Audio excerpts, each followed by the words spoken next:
Bismillahirrahmanirrahim. Assalamualaikum warahmatullahi wabarakatuh. Selamat siang. Ketua Dewan Pimpinan Wilayah Federasi Serikat Pekerja Metal Indonesia DKI Jakarta yang kami hormati Bapak Winarso,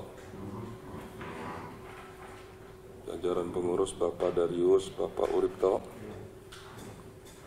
hadir koordinator media Bapak Agung, Divisi Aksi Bapak Mubarak dan Pak Agus.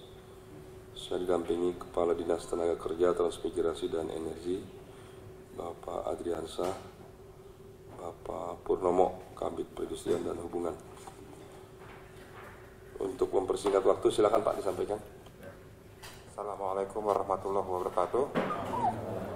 Pertama-tama ya kita panjatkan puji syukur kehadirat Allah Subhanahu wa taala karena hari ini kita rasakan hari yang bahagia karena kita dikasih nikmat sehat terutama dan juga nikmat silaturahmi kepada Pak Wagub, Pak Adija. Alhamdulillah akhirnya kita tercapai juga silaturahmi. Yang saya hormati Pak Wagub, Pak Kadisnaker Trans dan Energi, kawan-kawan dari pengurus DPW. Ya, hari ini kita niatnya adalah silaturahmi perkenalan kepada Bapak Wagub karena memang kita baru berinteraksi. Insya Allah kedepannya kita lebih efektif lagi. Sebelumnya Pak Wagub, saya ingin menceritakan juga bahwa sebenarnya jalinan komunikasi kita sudah terbangun dan tertata bersama dengan saudara-saudara kita yang ada di Kadisnaker Trans dan Energi. Di sini ada Pak Andriansah, ada Pak Purnomo. Ya, mereka bukan orang-orang yang kelihatan capek kalau saya lihat, karena 24 jam ngasih waktunya buat kita. Kadang-kadang malam-malam juga kita WA atau kita telepon, ya mereka angkat dan mereka baca dan dibalas. Dan ya ini adalah kami angkat topi kepada mereka, luar biasa dedikasinya buat buruh. Jadi alhamdulillah kita bisa berkomunikasi dengan saudara-saudara kita di Snaker itu, ya akhirnya menemukan banyak gagasan dan juga solusi-solusi untuk perburuhan. Ketika berbicara tentang FSPMI, pasti nggak lepas dari KSPI. Ketika berbicara KSPI, pasti nggak lepas dari Pak Said Iqbal. Artinya ya kami di sini juga kepanjangan tangan dari Pak Said Iqbal juga. Beberapa waktu yang lalu kita di Kertanegara dipanggil Pak Prabowo dan di situ dipertemukan Pak Anies, Pak Sandi dan juga dihadiri Pak Said Iqbal. Ya kita bersama-sama berkomitmen artinya menjalin komunikasi yang efektif. Apabila ada keluh kesah dari buruh, ya kalau bisa jangan gaduh. Dan pintu itu ternyata dibuka lebar-lebar. Alhamdulillah hari ini adalah bukti nyata bahwa kita juga dibukakan pintu yang lebar oleh Pak Wagub. Terima kasih Pak Wagub kami ucapkan, ya semoga kedepannya kita juga bisa lebih efektif lagi.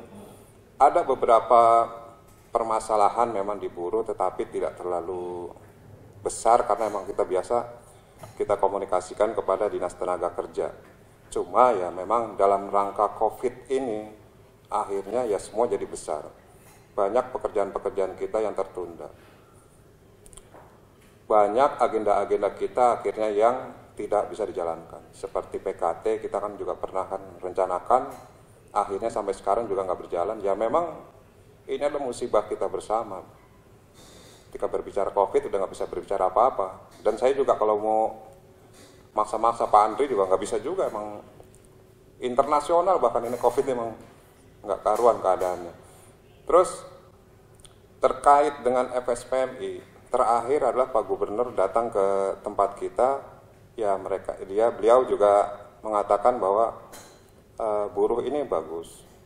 Artinya mencari solusi ketika kondisinya waktu itu kan belum COVID, kondisinya kurang lembur dan banyak PHK di mana-mana, akhirnya punya solusi untuk peningkatan pendapatan mereka.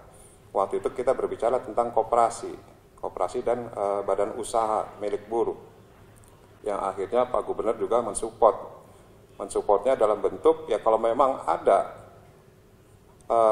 jalan untuk peningkatan pendapatan buruh, ya kenapa tidak? Akhirnya kita juga coba menengok gerai pekerja ya. Gerai pekerja kita alhamdulillah juga udah berjalan dan ini sudah mau masuk setahun Pak Wagub dan mau perpanjangan kontrak lagi Pak Andri. Ini bulan ini udah perpanjang kontrak ya. Ya jadi karena kita sudah punya koperasi, ya kita harapkan nanti sudah dialihkan kepada koperasi kita Pak Andri. Ya jadi saya menceritakan ini supaya runutannya itu jadi jelas Pak Wagub kan, jadi nanti bisa ngasih pandangan lah kira-kira untuk lebih majunya itu seperti apa kan enak gitu. Nah itu Pak Wagub kira-kira nggak banyak sih yang kita sampaikan, intinya kita juga ingin berkenalan Pak Wagub dan sejauh ini memang komunikasi kita itu sudah berjalan lancar dan kedepannya mungkin kalau memang ada keluh kesah dari ya kami juga minta dibukakan pintu yang sebesar-besarnya Pak Wagub. Insya Allah kita juga nggak niat negatif dan ini daripada kita berteriak-teriak di luar gitu kan, kita juga menghindari itu, ya kita komunikasikan kepada Dinas Tenaga Kerja dan kadang-kadang kita juga nitip ke Pak Andri, Pak ini Pak tolong sampaikan ke Balai Kota permasalahan-permasalahan kita. Menurut kami itu lebih elegan ketimbang tiba-tiba datang ujuk-ujuk nuntut ini nuntut itu, akhirnya ya nggak ketemu solusinya. Kira-kira itu dulu Pak Wagub. Terima kasih. Wassalamualaikum warahmatullahi wabarakatuh. Terima kasih Pak Winarso. Mungkin Pak Andri dulu Pak. Assalamualaikum warahmatullahi wabarakatuh. Selamat pagi dan salam sejahtera untuk kita semua. Yang saya hormati Pak Wakil Gubernur Provinsi DKI Jakarta, yang saya hormati Pak Winarso selaku Ketua FSPMI DPW DKI Jakarta beserta anggota. Di sini hadir Pak Agung, Pak Uripto, Pak Darius dan Pak Mubarok. Yang saya hormati rekan-rekan dari Dinas Tenaga Kerja dari bidang hubungan industrial, Bapak-bapak hadirin yang berbahagia. Puji syukur marilah kita panjatkan kehadirat Allah Subhanahu wa taala atas berkat rahmat hidayah serta inayahnya. Kita masih diberikan nikmat sehat sehingga kita dapat bersilaturahim berkumpul di tempat ini dalam rangka audiensi rekan-rekan dari DPWP FSPMI yang memang diketuai oleh Bapak Winarso. Pak Wagub perlu saya laporkan bahwa memang apa yang disampaikan oleh Pak Winarso ini betul adanya. Kami berusaha untuk selalu melakukan komunikasi yang baik karena memang semua permasalahan kita semua sadar inti dari masalah adanya komunikasi yang miss atau putus. Nah, kita memang di sini berusaha untuk selalu berkomunikasi, ya baik itu sependapat maupun tidak sependapat. Yang jelas semua diskusi, perdebatan, pembahasan semuanya sama-sama satu tujuan, yaitu bagaimana kesejahteraan buruh di Indonesia, ya khususnya di Jakarta bisa meningkat. Apa yang dikatakan oleh Pak Winarso tadi betul Pak Wagub, bahwa kami sebenarnya sudah mempunyai agenda yang lumayan untuk bisa ya meningkatkan kesejahteraan. Yang pertama terkait masalah PKT, pengembangan kewirausahaan terpadu yang sekarang namanya Jakpreneur. Nah, kami di sini mengajak rekan-rekan dari ya FSPMI ini untuk ya ikut dalam pelatihan program Jakpreneur. Karena Jakpreneur ini manfaatnya banyak Pak Wagub. Ya, yang pertama sudah otomatis menambah keterampilan. Yang kedua, nah ini yang paling sekarang sudah dirancang oleh Pak Wagub, Pak Gubernur dan Pak Wagub, yaitu nanti ya Jakpreneur yang sudah dilatih itu nantinya akan kita tingkatkan ya izin-izinnya dari P1 sampai P7, dan yang paling penting lagi nanti adalah dia bisa masuk dalam e-order Pak Winarso. Nah, kalau sudah masuk e-order ya Pak Wagub, ini enak nih Pak. Jadi semua kegiatan yang ada di Dinas Tenaga Kerja dalam hal ini untuk ya pengadaan makan minum bisa dipesannya dari Jakpreneur ya yang sudah dilatih melalui serikat SPM ini. Nah gitu. Ya cuman itu dia sekali lagi mohon maaf pandeminya semua anggaran untuk kegiatan pelatihan tidak ada Pak. Jadi semuanya agak tertunda jadi gitu Pak. Terus juga terkait masalah koperasi juga demikian, kami sudah sama-sama ya merintis dari nol Pak, dari nol untuk mendirikan koperasi, dan ini sudah berdiri. Dan yang paling penting lagi ini Pak, kami sekarang ini sedang menyusun program-program 2021 ya nantinya ya yang bisa dilakukan apa dengan menggodok wadah dengan ini Pak, dengan tim 7 Pak. Tim 7 itu sekarang namanya ya tim percepatan dan pengembangan program kesejahteraan pekerja. Jadi kami melibatkan beberapa serikat untuk duduk di tim 7 ini. Ya sebenarnya tim 7 ini juga bisa nih Pak, makanya kemarin saya nggak sempat melaporkan terkait masalah masyarakat peduli BPJS. Ini tim 7 ini juga bisa dilibatkan dengan mengawasi BPJS bisa Pak, karena ini bagian daripada untuk peningkatan kesejahteraan pekerja. Nah jadi dalam setiap kami melakukan suatu program-program yang dimana program itu nanti diusulkan untuk kegiatan di 2021 kami melibatkan tim TP3KP. Nah kebetulan ya Pak Winarso ini dipercaya juga menjadi ketua tim P3KP. Nah ini mungkin Pak sekilas saja Pak, ya insya Allah kalau seumpamanya nanti ke depan semua situasi sudah berjalan membaik, ya COVID-19 bisa terselesaikan, kita akan lebih intensif lagi melakukan komunikasi dan pembahasan-pembahasan setelah diskusi terkait masalah peningkatan kesejahteraan ke depannya seperti apa. Itu saja Pak yang mungkin saya sampaikan, lebih kurangnya mohon maaf. Wabillahi taufiq wal hidayah. Wassalamualaikum warahmatullahi wabarakatuh.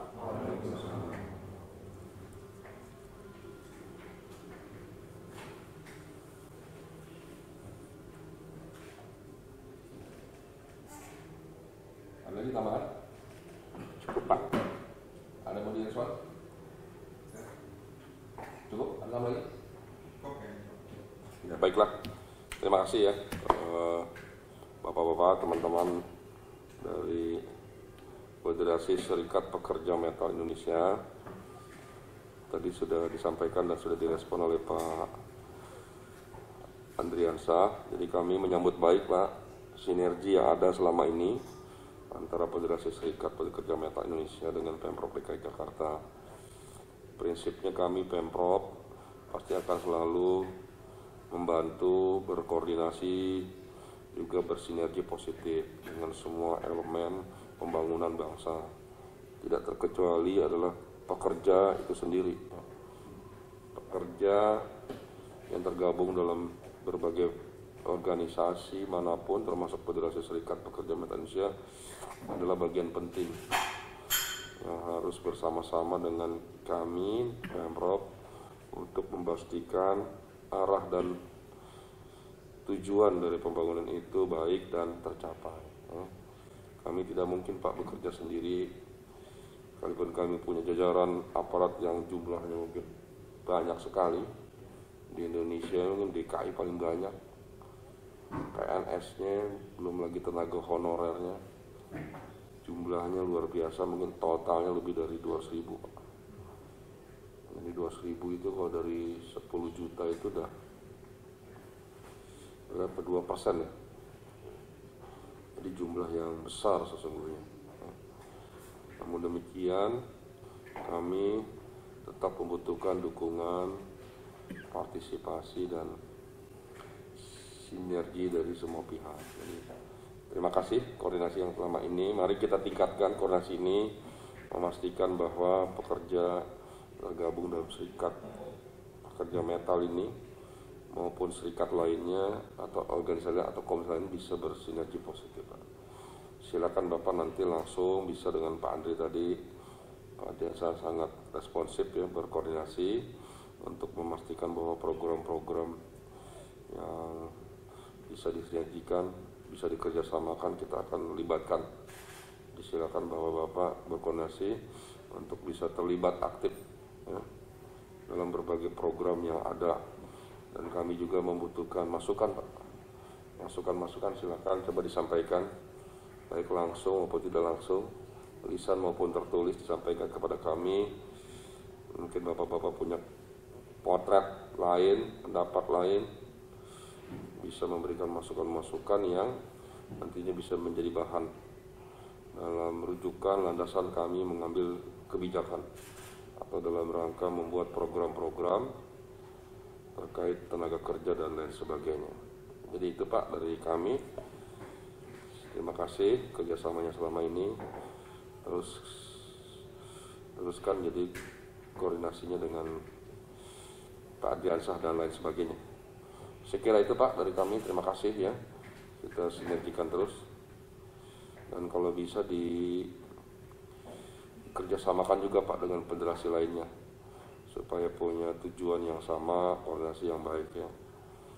Kita tidak melarang aksi-aksi di lapangan dan sebagainya, ini negara demokrasi, tapi jauh lebih penting kita memikirkan hal-hal yang lebih substansi ya. Apa masalah buruh, apa masalah pekerja, mari kita identifikasi sama-sama, kita inventarisir, kita sama-sama carikan solusi-solusi terbaiknya, dan mari kita kerjakan bersama. Itu jauh lebih penting ya. Karena bangsa ini membutuhkan kerja-kerja yang konkret, yang dapat diwujudkan, yang dapat membantu, bukan atraksi-atraksi atau tampilan-tampilan, tapi mari kita selesaikan berbagai masalah bangsa ini, termasuk masalah buruh, masalah pekerja, dan kita sama-sama memperbaiki, membenahinya agar ke depan lebih baik lagi. Saya kira itu. Ada lagi Pak? Tambah sedikit Pak. Ya. Ini Pak, terkait masalah kartu pekerja Pak Win. Ini kebetulan juga Pak program andalan Pak Gubernur ya, dari Pak Win juga sangat aktif membantu kami. Nah, saya di sini kebetulan nih Pak Win, walaupun masa pandemi Covid, tetapi untuk ya hal-hal yang sifatnya membantu langsung ke buruh itu tidak dihilangkan. Jadi tetap masalah kartu pekerja tetap jalan. Jadi tidak terganggu. Itu aja Pak tambahan Pak. Ya selama ini kartu pekerja kita Pak ya sudah berada di angka 33.000 Pak. Ya 33.000, angkanya 33.000. Jadi tahun pertama kita dapat target 3.000 2018, tahun kedua kita target 21.000. Nah, tahun ketiga ini sudah 21.000. Jadi kalau 21.000 42 ya tambah 45, tapi kita baru 33 Pak. Jadi masih ada kurang lagi Pak, karena mungkin pas lagi Covid gitu, jadi pendataannya ataupun syarat-syarat yang harus dipenuhi masih agak terkendala. Demikian Pak Win, terima kasih. Ya, mohon izin Pak Wagub, ini teman saya nih pengurus DPW, dia juga jabatannya itu Direktur Jamkeswat TKI dari KSPI. Nah, dia pemerhati dan juga sering beradvokasi ke rumah sakit tentang pasien yang memang susah untuk mendaftarkan masuk ke rumah sakit. Mungkin ya, Bung Garis langsung aja. Terima kasih. Assalamualaikum warahmatullahi wabarakatuh. Yang kami hormati Pak Wagub dan juga Pak Kadis beserta jajaran. Sekitar 2 minggu yang lalu kami Pak sudah mengirimkan surat ke Kadinkes terkait dengan audiensi kami dengan Kadinkes, karena kan memang waktu Pak Kadinkesnya itu Pak Kusmedi, beliau pernah mengatakan akan membangun RSUD di daerah Cakung Pak. Karena kan kalau saya memang agak asli Cakung, kita kalau ke rumah RSUD Budi Asih atau Pasar Rebo itu terlalu jauh, makanya saat ini warga Cakung itu kebanyakan ke wilayah Jakarta Utara Pak, ke Rumah Sakit Firdaus dan juga Rumah Sakit Islam Sukapura. Jadi kalau bicara dulu itu kan memang ada aturan rayonisasi, kalau sekarang memang nggak ada. Cuma kan kita menyambung apa yang dikatakan Dr. Kusmedi itu, sekarang beliau udah pensiun. Artinya mudah-mudahan kita sih bisa bersinergi juga dengan Ibu Kadinkes DKI Jakarta terkait dengan permasalahan. Kalau sekarang itu banyak permasalahan kita yaitu pernikahan dini Pak. Jadi yang ibu-ibu lahir ini cuma mereka administrasinya belum bisa gitu. Jadi kayak anaknya nanti kita mau daftarkan, mereka nggak punya, kadang-kadang kan umurnya itu belum 17 tahun Pak, jadi belum punya KTP. Iya, jadi setelah stunting gizi bayi, sekarang itu kebanyakan memang kasusnya adalah pernikahan dini di Jakarta itu. Kalau memang di daerah-daerah itu mungkin sudah hal biasa, tapi aneh aja gitu kalau ibu kota kita ini masih ada pernikahan dini tadi itu. Ini jadi masalah. Iya. Sama terkait dengan pengawasan Pak Wagub, mudah-mudahan kita di Jamkeswat FSPM DKI ini ada semacam sebuah legalitas dari Balai Kota terkait dengan pengawasan, karena memang kemarin itu di kasus yang salah satu contoh adalah rumah sakit tipe D di Jakarta Timur, sudah 2 minggu sakit perut, cuma di rumah sakit tersebut bilang, oh ini rawat jalan aja. Kita penasaran, kita bawa ke Puskesmas Kecamatan Cakung, nah ini harus dirawat inap gitu loh. Nah setelah itu kita bawa lagi ke rumah sakit ibu dan anak, akhirnya benar dirawat inap. Artinya kan ada, kalau bicara dirawat atau tidak itu adalah kewenangan seorang dokter. Nah, pertanyaan kita kenapa berbeda? Nah ini yang mau kita komunikasikan ke Kadinkes DKI Jakarta terkait dengan hal tersebut. Nah, dan lain-lainnya mungkin kita akan membicarakan terkait dengan warga saat ini. Memang kalau yang punya penyakit itu mau berobat itu pada ketakutan Pak Wagub, karena memang mereka mendengar cerita kalau meninggal di rumah sakit harus SOP COVID-19 dikubur di Pondok Rangon. Nah ini padahal waktu mereka berobat itu di awal harus rapid test. Rapid testnya itu negatif. Kenapa rapid test tadi nggak jadi pegangan gitu loh? Seperti itu. Dan juga ada kita dapat pesanan dari para pekerja di rumah sakit mendapatkan intensif dari Kemenkes. Kenapa hanya perawat dan dokter saja yang mendapatkan intensif tadi?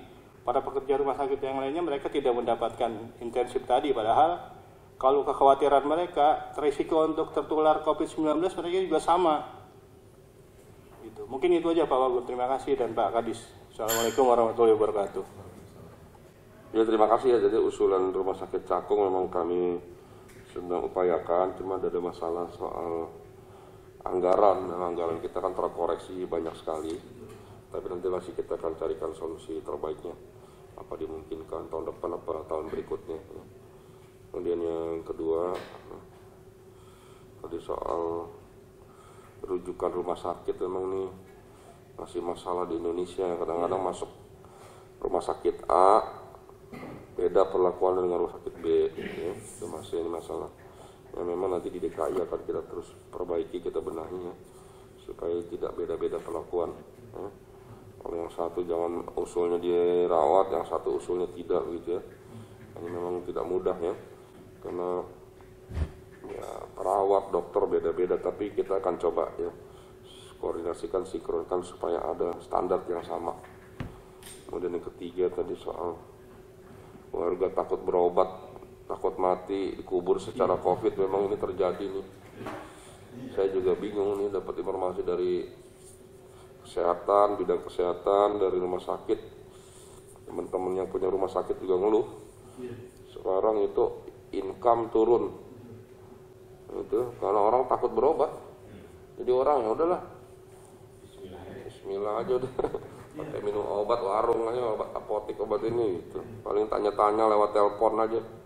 Kalau yang masih punya keluarga dokter dan lain-lain, ini masalah-masalah kita yang memang sedang kita hadapi ya. Mudah-mudahan ke depan kita bisa carikan solusinya. Warga ini nggak boleh takut ke rumah sakit ya. Ini masalah berat ini. Ya. Ya. Rumah sakit Islam Singapura itu pasien rawat inapnya itu nol, Pak.